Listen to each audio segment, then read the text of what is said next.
Udara pagi di desa Sigayam menyimpan sesuatu yang ganjil. Embun belum benar-benar mengering, kabut menggantung terlalu lama di antara pohon-pohon gayam yang tua dan rapuh. Burung tidak bernyanyi seperti biasanya, dan suara jangkrik terdengar nyaring, seperti bisikan alam yang enggan diam.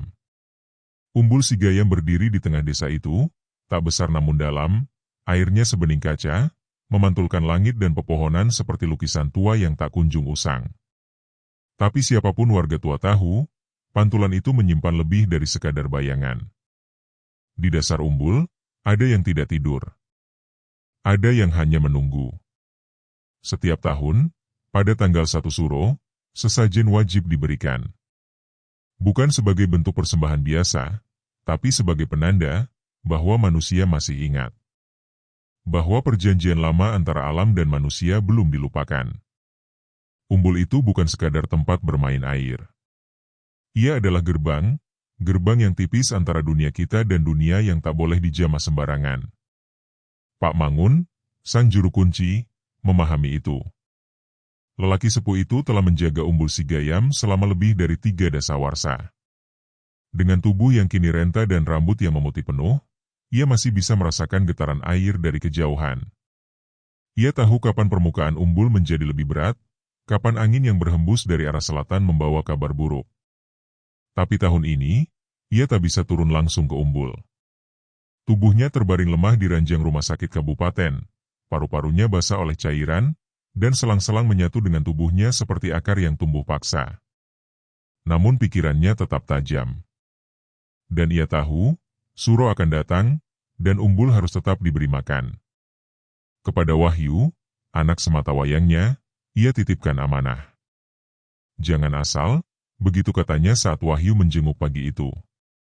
Suaranya serak dan tertahan, tapi penuh desakan. Bukan soal bunga atau kue. Ini soal hati. Hormat. Jangan kau main-main. Kalau kau tak percaya, diamlah. Tapi jalankan dengan benar. Wahyu hanya tersenyum tipis. Ia anak muda lulusan kota, terbiasa hidup di bawah sinyal dan listrik, bukan di bawah beringin dan dupa. Baginya, sesajen hanyalah peninggalan masa lalu. Ia tak berani membantah ayahnya yang sakit, tapi hatinya menolak meyakini semua itu. Ia merasa ini hanya ritual kosong yang dijalankan karena ketakutan turun-temurun. Maka ia setuju menjalankan titah ayahnya, tapi tanpa jiwa. Tanggal 1 Suro tiba dengan kabut yang menggantung sejak subuh.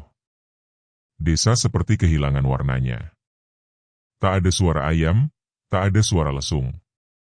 Hanya angin yang berembus pelan seperti napas orang tua menjelang ajal. Wahyu bangun pagi-pagi, menyiapkan bungkusan kain putih yang berisi bunga 7 rupa, kue apem, pisang raja, dan sebungkus kecil kemenyan. Ia berjalan sendiri menuju umbul, tanpa mengajak siapapun. Setiba di sana, ia menaruh sesajen di atas batu datar yang biasa digunakan untuk ritual. Ia melihat air umbul, bening dan tenang. Terlalu tenang. Ia menaruh bunga dan kue, menyalakan kemenyan sebentar, lalu tanpa sepatah kata atau doa, ia membalikkan badan dan pulang. Tak ada mantra, tak ada permohonan. Hanya rutinitas kering dari kewajiban yang ia anggap tak penting. Umbul Sigayam tetap diam, tapi bukan dalam damai. Diamnya seperti bisikan yang tertahan, seperti seseorang yang menahan amarahnya terlalu lama. Di bawah permukaan, sesuatu mulai bergerak perlahan. Tak terlihat mata manusia, tapi dirasakan oleh mereka yang peka. Seekor ular air berenang cepat lalu lenyap. Seekor burung yang bertengger di dahan tiba-tiba terbang ketakutan. Di dasar umbul, gelembung-gelembung kecil naik satu-satu, napas dari sesuatu yang mulai bangkit. Hari berlalu. Tak ada yang aneh secara kasat mata. Tapi malamnya, desa mulai berubah. Rumah Wahyu diselimuti embun dari dalam. Kaca jendela berembun meski udara tak dingin. Seekor kucing hitam duduk di depan pintu, menatap ke arah umbul, mengeong panjang dan tak mau pergi. Angin mengayun daun-daun pelan, seperti suara rintihan. Di rumah sakit, Pak Mangun terbangun mendadak. Matanya membelalak, dadanya sesak. Ia seperti baru saja ditarik dari mimpi buruk. Dalam bayangannya, ia melihat umbul retak seperti cermin. Ia tahu Wahyu tidak melakukannya dengan benar. Dan ia tahu, sesuatu telah terbuka. Malam itu, burung hantu bertengger di pohon gayam, mengeluarkan suara lirih yang tak wajar. Di kejauhan, suara air terdengar menggelegak pelan, meski tak ada yang mandi. Di dapur rumah-rumah warga, api kompor sulit menyala, seperti tertolak oleh udara. Beberapa anak kecil mulai demam. Beberapa orang tua mulai mimpi buruk. Tapi tak ada yang mengaitkan dengan umbul. Belum. Mereka belum sadar bahwa gerbang sudah terbuka. Dan yang menunggu, kini sudah bangun.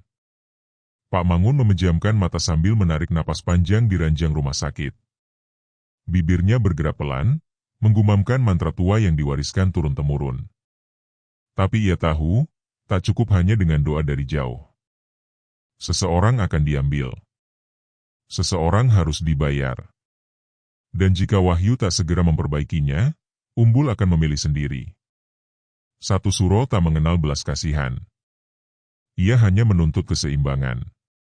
Dan malam itu, di dasar umbul, sesuatu tertawa tanpa suara, menunggu waktu untuk mengambil yang pantas. Pagi yang menyusul terasa ganjil. Matahari muncul tanpa hangat, dan kabut belum juga terangkat meski jam hampir 9. Jalanan desa lengang, seolah setiap langkah kaki disertai perasaan diawasi. Daun-daun gayam yang biasanya hanya berguguran perlahan kini jatuh seolah dipetik paksa. Tak seorang pun warga bicara banyak hari itu, seakan mulut mereka menahan sesuatu yang tak bisa dijelaskan. Wahyu, yang 2 hari lalu meletakkan sesajen, mulai merasa gelisah.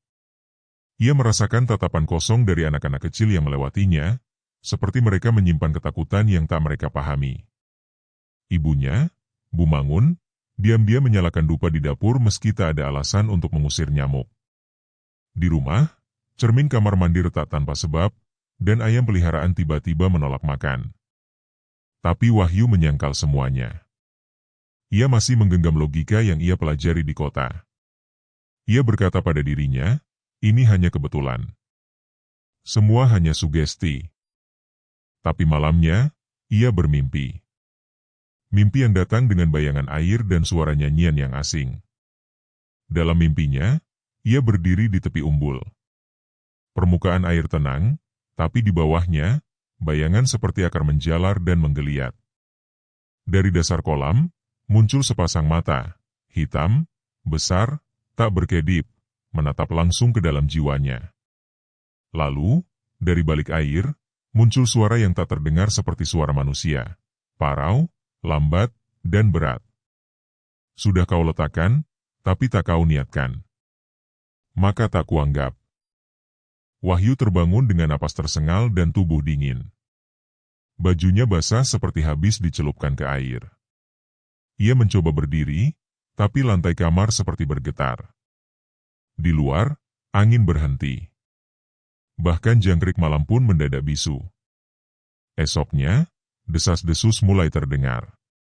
Seorang warga yang biasa mencari rumput di dekat umbul merasa tubuhnya dilempar angin tanpa arah.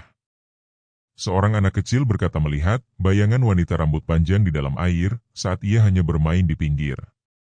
Tapi semua itu hanya diceritakan dengan setengah suara, seperti berharap jika dibicarakan pelan, maka takkan jadi kenyataan. Pak Mangun, yang masih terbaring di rumah sakit, mulai demam. Dokter tak menemukan sebab pasti. Tubuhnya lemah, tapi tangan kanannya terus bergerak seperti menulis di udara, membentuk pola-pola tak jelas. Ia terus menggumamkan nama umbul dalam tidur, diikuti kata-kata, belum diterima, belum diterima, belum. Warga mulai gelisah. Mereka ingat bahwa tahun lalu ritual dipimpin langsung oleh Pak Mangun. Lengkap, sakral, dan penuh rasa hormat. Tahun ini, semua dilakukan oleh Wahyu, anak kota yang bahkan tak mau duduk bersila. Warga tak berkata langsung, tapi tatapan mereka berubah setiap kali Wahyu lewat. Seolah tubuhnya memanggul kesalahan yang tak terlihat. Suasana desa berubah. Malam datang lebih cepat.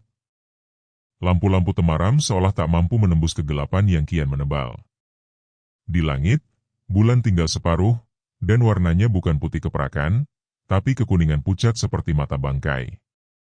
Anak-anak dilarang bermain dekat umbul. Bahkan yang paling nakal sekalipun enggan mendekat.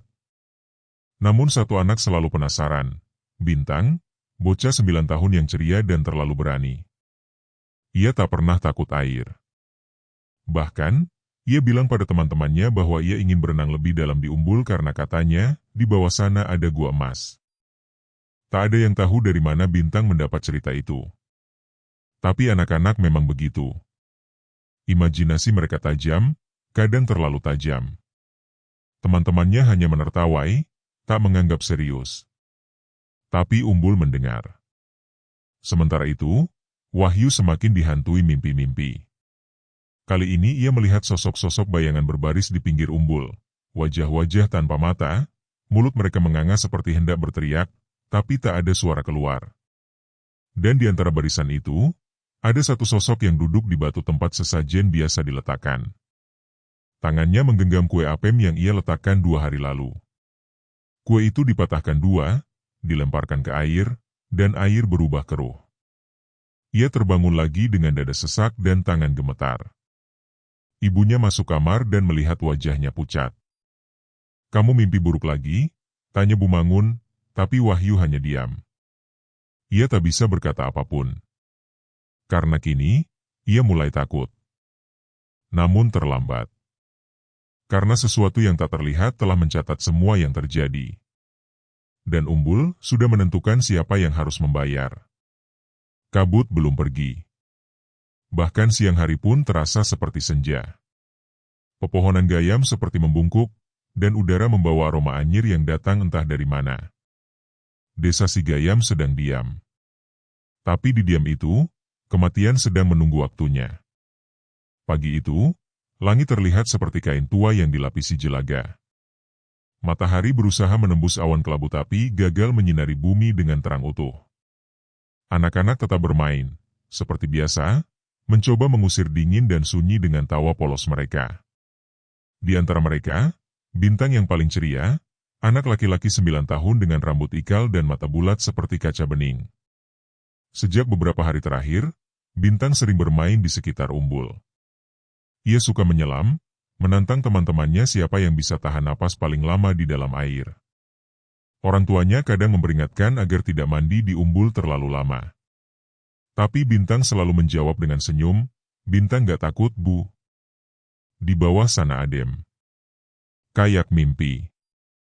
Hari itu, ia mengajak 5 temannya mandi bersama.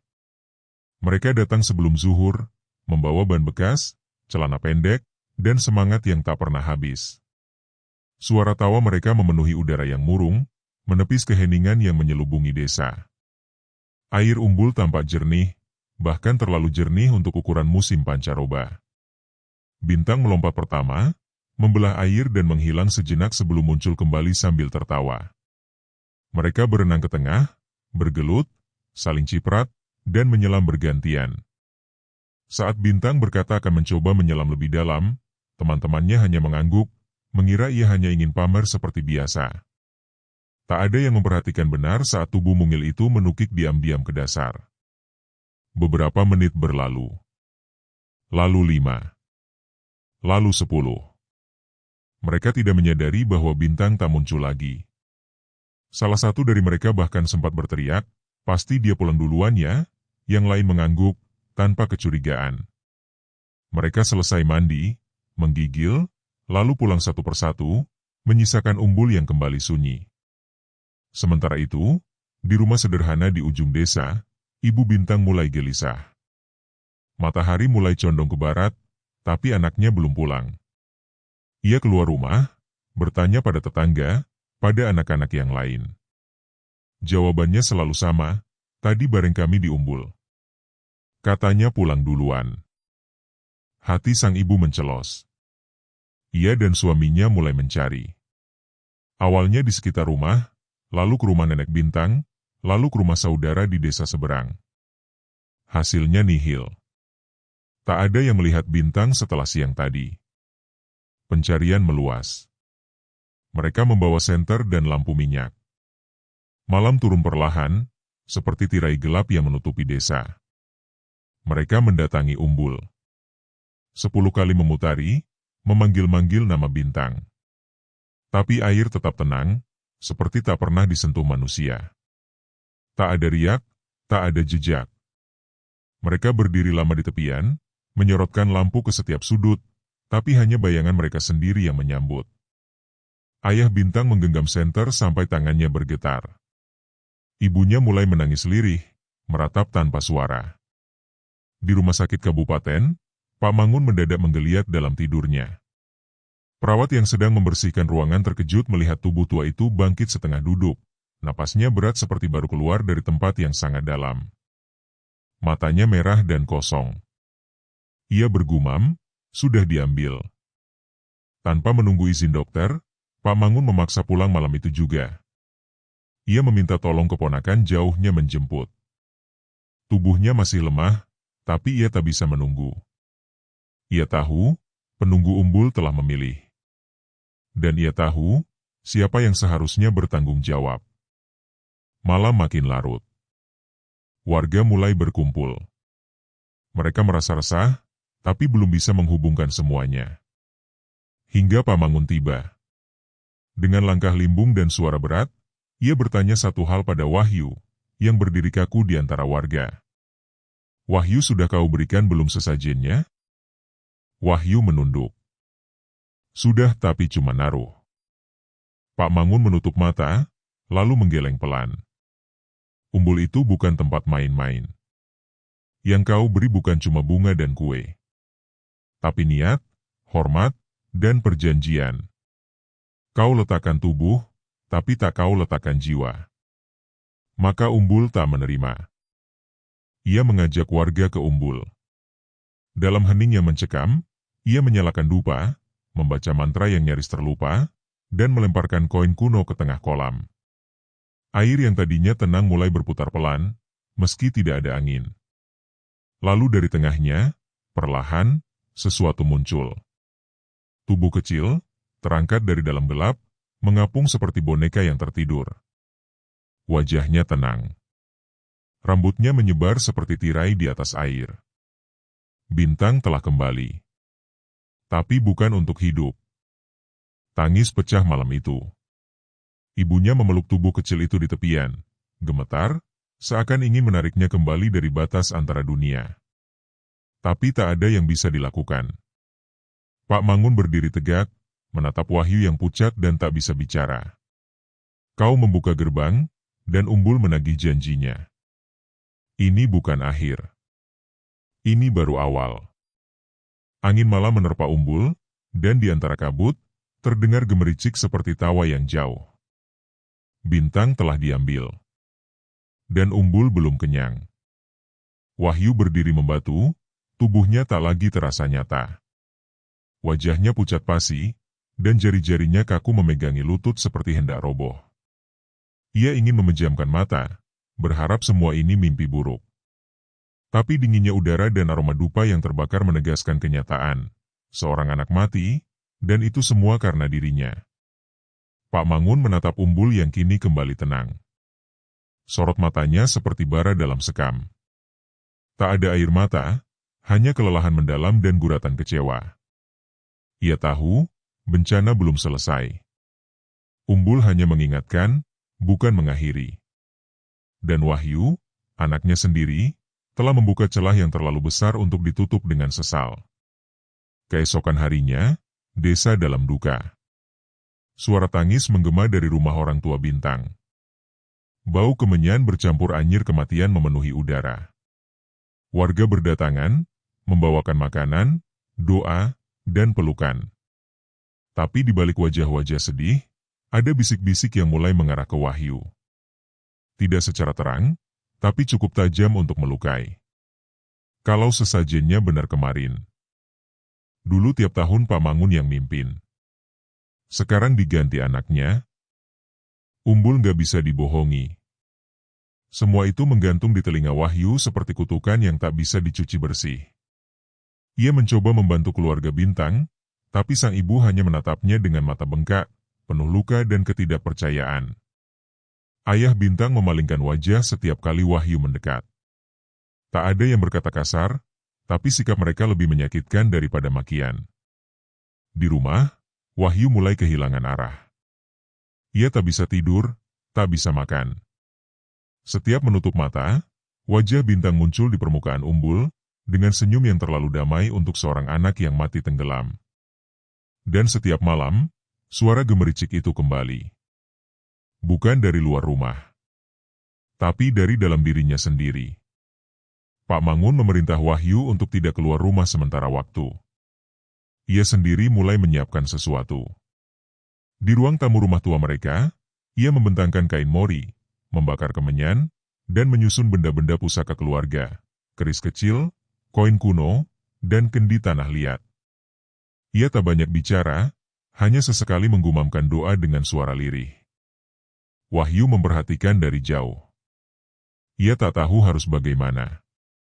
Semua yang dulu ia anggap tahayul, kini berdiri tegak di depan matanya. Dan ia tak bisa menghindar. Malam berikutnya, tubuh Wahyu mendadak panas luar biasa. Bukan demam biasa. Kulitnya merah, berkeringat seperti direbus, dan setiap disentuh ia mengerang. Dokter desa sudah dipanggil, tapi tak ada yang bisa menurunkan panasnya. Obat tak mempan. Kompres tak berpengaruh. Matanya kosong, bibirnya kering, dan tubuhnya menggigil seperti dikelilingi api yang tak kelihatan. Dia sudah dilihat, kata Pak Mangun pelan pada istrinya. Penunggu umbul menampakkan wajahnya. Itu hukuman. 3 hari 3 malam Wahyu terbaring dengan tubuh membara. Setiap malam ia mengigau, menyebut-nyebut nama Bintang, menyebut umbul, menyebut suara tawa yang tak terdengar. Dan setiap pagi, tubuhnya seperti makin lemah. Warga mulai bertanya-tanya. Beberapa datang diam-diam, membawa air doa, membawa kain putih, membawa harapan. Tapi Pak Mangun tahu, hanya satu yang bisa menyelamatkan Wahyu. Ia harus kembali ke umbul. Bukan untuk sesajen, tapi untuk menebus. Malam keempat, Pak Mangun menggendong Wahyu yang nyaris tak sadarkan diri ke tepi umbul. Kabut menggantung rendah, dan air kembali diam. Warga yang mendengar datang dari kejauhan, berdiri mematung menyaksikan juru kunci tua itu melangkah pelan dengan tubuh anaknya di punggung. Kau akan berendam di sini, Wahyu, bisiknya pelan. Semalam. Bukan untuk menghukummu, tapi untuk menebus. Wahyu hanya mengangguk lemah. Ia terlalu letih untuk menolak. Pak Mangun menyalakan dupa, membaca doa-doa lama, lalu melepaskan pakaian Wahyu dan menurunkannya perlahan ke dalam air. Tubuh muda itu menyentuh permukaan, lalu masuk pelan seperti menyatu dengan dinginnya air umbul. Pak Mangun duduk di tepi, berjaga. Di antara kabut, sosok-sosok samar berdiri di balik pepohonan. Warga tidak mendekat. Tapi mereka tahu, malam itu bukan malam biasa. Dan di bawah air, tubuh Wahyu menggigil. Tapi pelan-pelan, panasnya mulai surut. Tidak dingin, tapi tenang. Seperti dipegang oleh tangan tak terlihat. Seperti dipeluk oleh sesuatu yang besar dan kuno. Ia tak ingat kapan tertidur. Tapi saat matahari pagi muncul, tubuhnya masih di umbul, dan panasnya telah hilang. Ia membuka mata, dan dunia seperti baru. Tapi dalam hatinya, ia tahu, ia telah dilihat, dan diberi kesempatan kedua. Pak Mangun menatapnya dengan wajah letih namun lega. Kau sudah kembali. Tapi jangan kira semuanya selesai. Umbul belum melupakan. Ia hanya memberi waktu. Dan di balik bayangan pepohonan, sosok-sosok itu masih berdiri, menunggu. Karena umbul bukan tempat bagi yang lupa. Ia adalah tempat bagi yang menagih janji. Selalu.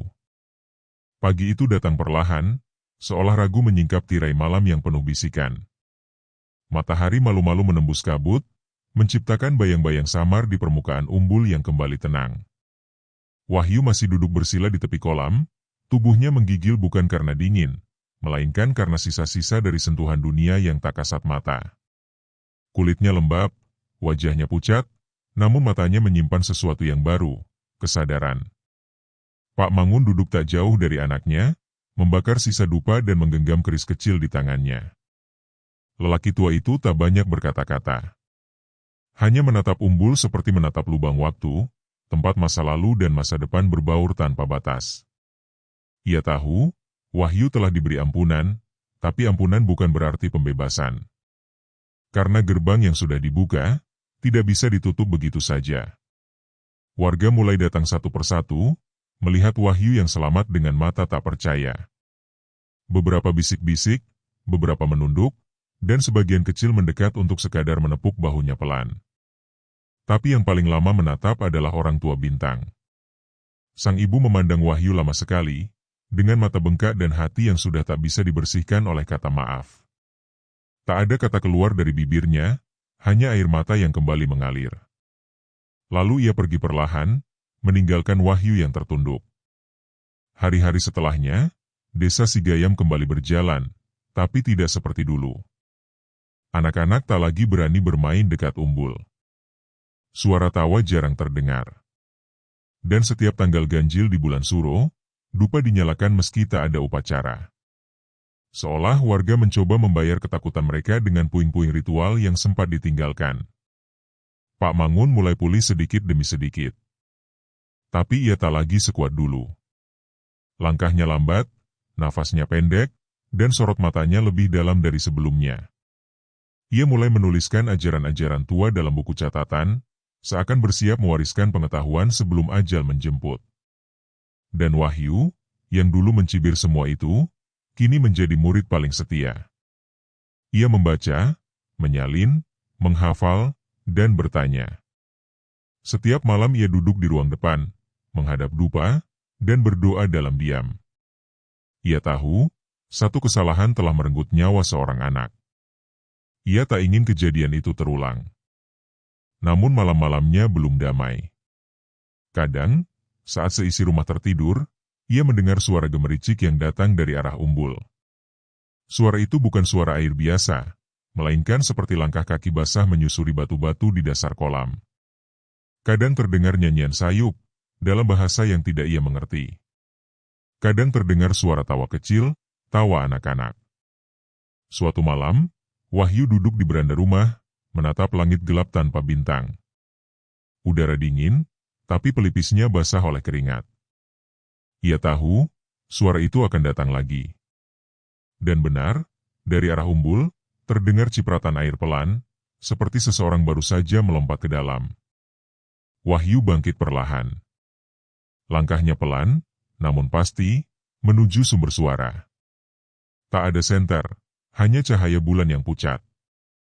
Saat ia tiba di tepi Umbul, ia melihat permukaan air yang beriak sendiri. Tak ada angin. Tak ada batu jatuh. Tapi air bergerak, seolah seseorang sedang mandi diam-diam. Ia berlutut, mencoba mendengar lebih jelas. Lalu dari balik bayangan pohon, sesuatu muncul. Bukan tubuh. Bukan bayangan. Tapi aroma. Bau anyir bercampur kemenyan dan tanah basah. Aroma yang dulu menyelimuti malam saat bintang ditemukan. Dan kemudian suara. Kau sudah melihat. Maka kau harus menjaga. Tak ada sosok. Tak ada wujud. Tapi suara itu jelas. Lembut, namun menusuk. Wahyu menggigil, tapi ia tak lari. Ia hanya menunduk, lalu berkata dalam hati, aku akan jaga. Aku tak akan lupa lagi. Air kembali tenang.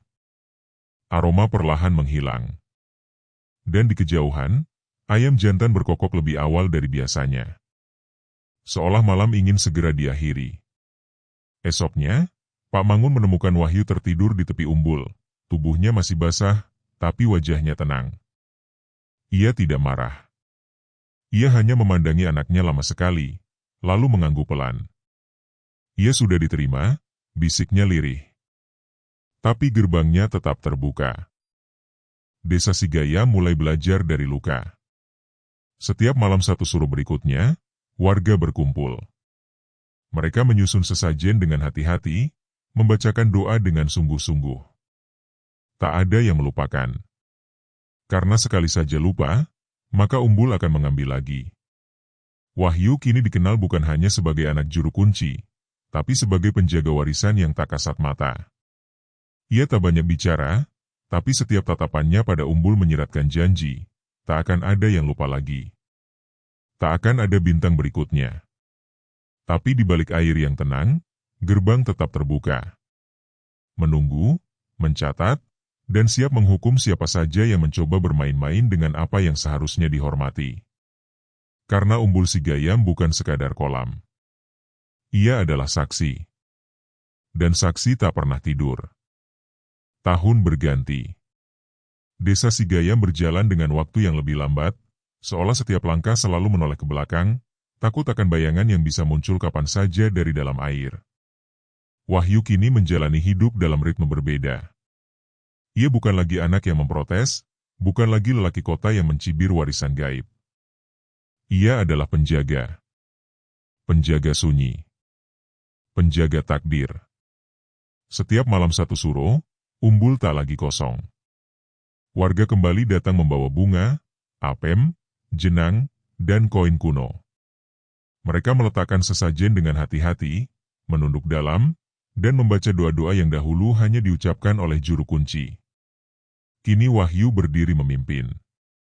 Dan meski matanya masih muda, jiwanya telah tua. Namun tidak semua bisa melupakan kejadian itu. Tidak semua bisa menerima kepergian bintang sebagai takdir semata. Ada luka yang mengendap dan diam-diam berubah menjadi amarah. Ayah bintang, Pak Roni, adalah salah satunya. Ia mulai menjauh dari warga. Rumahnya sunyi. Ia tak ikut ritual, tak datang ke Umbul. Ia percaya, anaknya bukan hanya tumbal, tapi korban. Dan korban butuh pembalasan. Ia yakin, Umbul tak seharusnya ditakuti, tapi dilawan. Beberapa malam sebelum suruh berikutnya, Pak Roni mendatangi seorang lelaki tua dari luar desa. Namanya tidak disebutkan. Tapi tubuhnya kurus, pakaiannya hitam, dan matanya seperti batu hitam yang tenggelam di lumpur. Ia dikenal sebagai orang yang bisa membuka jalan, tapi bukan untuk kembali. Untuk menyerang. Pak Roni membawa rambut bintang yang disimpan istrinya di dalam kotak kecil. Ia menyerahkannya pada lelaki itu dan berkata lirih, kalau Umbul bisa mengambil, berarti bisa juga dihancurkan. Lelaki tua itu hanya tersenyum. Giginya hitam semua. Malam satu suro tiba. Warga berkumpul seperti biasa. Wahyu memimpin ritual, matanya tajam menyapu tiap sesajen. Tapi malam itu, angin tak bergerak. Daun tak jatuh. Dan air di Umbul tampak terlalu tenang, seperti cermin yang menanti pecah. Saat doa dibacakan, langit berkilat tanpa suara. Tak ada hujan, hanya cahaya putih yang menyapu pucuk pohon gayam. Lalu, terdengar gemertak dari arah semak-semak. Beberapa warga menoleh, tapi tak melihat siapapun. Dupa yang dibakar Wahyu tiba-tiba mati. Api padam tanpa angin. Kembang telon di atas kendi menghitam. Pak Mangun yang duduk di sisi batu sesajen membuka mata perlahan. Ada yang datang, bisiknya. Bukan dari sini. Bukan dari kita. Wahyu menatap air. Permukaannya mulai bergetar. Ria kecil muncul dari tengah, seperti ada sesuatu yang mendekat dari bawah. Lalu bayangan hitam mengambang. Bukan tubuh. Tapi kabut yang membentuk siluet tinggi besar, berjubah, tanpa wajah. Sosok itu berdiri diam di atas air. Warga mundur, sebagian berteriak. Tapi suara mereka tertahan. Sosok itu mengangkat tangan, dan dari tanah, keluar asap hitam yang berputar pelan. Ia bukan penunggu Umbul, kata Pak Mangun. Ia dibawa oleh niat balas dendam. Dan niat itu, menodai keseimbangan. Tiba-tiba, Terdengar jeritan dari arah barat Umbul. Rumah Pak Roni terbakar. Api membumbung tinggi, tapi tak menyebar. Hanya rumah itu. Hanya ruang tempat rambut Bintang disimpan. Dan dari dalam api, terdengar suara Bintang menangis, bukan karena kesakitan, tapi karena kecewa. "Ayah, kenapa kau ganggu mereka?" Wahyu melangkah maju ke tepi Umbul. Ia membawa kendi kecil berisi air yang diambil dari dasar Umbul 3 hari sebelumnya, dalam puasa sunyi dan doa. Ia tuang air itu ke atas batu sesajen, dan membaca mantra yang diajarkan ayahnya. Sosok berjubah menggeliat. Kabut hitamnya terurai. Umbul bergemuruh, seolah menolak campur tangan makhluk luar. Dan air menyembur dari tengah, membentuk pusaran kuat yang menyeret sosok itu ke dasar. Pak Roni ditemukan keesokan harinya, tak sadarkan diri di tepi Umbul. Rambutnya memutih. Lidahnya keluh. Dan matanya kosong. Ia menggenggam kotak kecil yang gosong di ujungnya, dan tak ada rambut di dalamnya lagi. Warga kembali berkumpul. Mereka lebih diam dari sebelumnya. Mereka tak membahas kejadian malam itu dengan suara keras. Tapi mereka tahu, Umbul telah mengusir apa yang bukan bagian dari perjanjiannya. Pak Mangun berkata pada Wahyu malam itu, "Kalau kau menjaga dengan hati, Umbul akan tahu. Tapi kalau kau langgar lagi, bukan cuma satu nyawa yang akan ditagih, tapi seluruh desa." Wahyu mengangguk. Tapi di dadanya, ia tahu, Umbul sudah mulai memilih kembali. Dan kali ini, tak hanya yang lalai, tapi juga yang sombong. Gerbang belum tertutup. Tidak akan pernah tertutup. Dan malam semakin sering berbisik. Beberapa pekan setelah malam kelam itu, desa Sigayam seperti kehilangan warna. Langit terasa lebih rendah, dan suara burung tak lagi seceria dulu. Warga lebih banyak mengurung diri di dalam rumah. Bahkan anak-anak sudah tak berani mendekati Umbul, meski hanya untuk melihat dari jauh. Pak Roni yang kini hanya bisa duduk di kursi bambu di beranda rumahnya tak pernah berkata-kata. Wajahnya kaku seperti patung, dan matanya memandangi satu titik yang tak bisa dijelaskan. Istrinya menangis hampir setiap malam, tapi tak bisa berbuat apa-apa. Sejak malam rumahnya terbakar, kehidupan mereka seperti disapu dari muka bumi. Tinggal arang dan debu, serta suara Bintang yang tak pernah kembali dalam wujud nyata. Wahyu, yang kini sepenuhnya menggantikan posisi Pak Mangun, telah mengambil tanggung jawab besar di pundaknya. Ia bukan hanya juru kunci, tapi juga perantara antara warga dan dunia yang tidak terlihat. Ia menjaga Umbul, tapi juga menjaga keyakinan bahwa apapun yang tak kasat mata, tetap perlu dihormati. Setiap malam, Wahyu menyalakan dupa di teras rumah. Ia tak pernah melewatkan satupun tanggal keramat. Ia tak lagi tidur penuh sejak malam Pak Roni mencoba melawan Umbul. Kadang ia terbangun hanya karena merasa ada yang menatapnya dari balik pintu, atau mendengar suara tawa kecil dari sumur tua. Pak Mangun semakin lemah. Ia jarang bicara, lebih banyak diam. Tapi setiap kali berbicara, ucapannya seperti mantera. Kau bukan cuma menjaga Umbul, yuk. Kau menjaga batas antara dunia. Kalau batas itu roboh, tak ada yang bisa menahannya lagi. Suatu malam, Wahyu bermimpi. Dalam mimpinya, ia berjalan di dasar Umbul. Air terasa seperti udara, dan ia bisa bernapas tanpa kesulitan. Di sana, ia melihat anak-anak bermain, tapi tak bersuara. Di antara mereka, Bintang berdiri. Matanya tenang. Ia menunjuk sebuah gerbang batu besar di dasar kolam. Di atasnya tertulis huruf-huruf kuno yang tak bisa dibaca. Bintang mendekat dan berbisik, "Kau sudah diizinkan melihat. Tapi jangan biarkan pintunya terbuka." Wahyu terbangun dengan keringat dingin. Tapi ia tahu itu bukan sekadar mimpi. Itu peringatan. Pagi harinya, ia mengajak beberapa warga yang dipercaya untuk membersihkan sekitar Umbul. Menebas ilalang yang tinggi, memperbaiki batu-batu sesajen, dan membuat batas pagar baru dari bambu tua. Malam berikutnya, ia menggelar ritual sunyi. Tanpa ramai, tanpa pengumuman. Hanya ia, dupa, kendi, dan keris warisan ayahnya. Di bawah cahaya bulan, ia duduk bersila, membaca doa yang telah dihafalnya ratusan kali.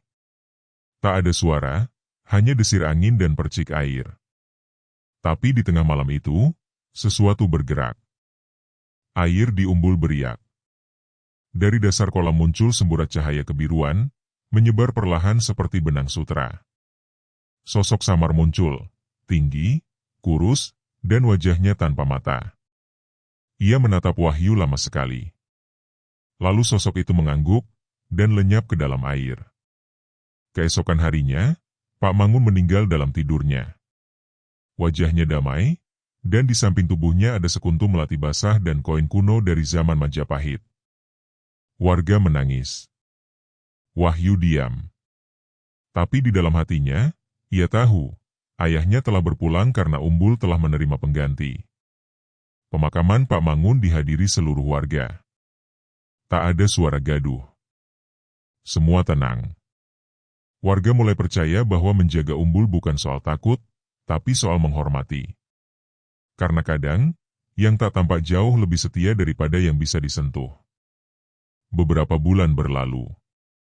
Wahyu menjadi pusat rujukan untuk semua hal yang menyangkut Umbul. Bahkan warga dari desa sebelah datang untuk minta nasihat. Ia tak mencari nama.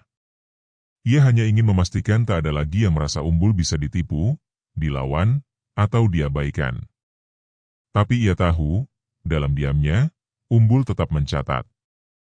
Setiap kesalahan, setiap kelalaian, setiap niat buruk. Dan kelak, kalau tak dijaga, gerbang itu akan terbuka lagi. Saat itu tiba, mungkin tak ada yang bisa menutupnya. Satu malam, ia duduk di beranda, memandang Umbul dari kejauhan.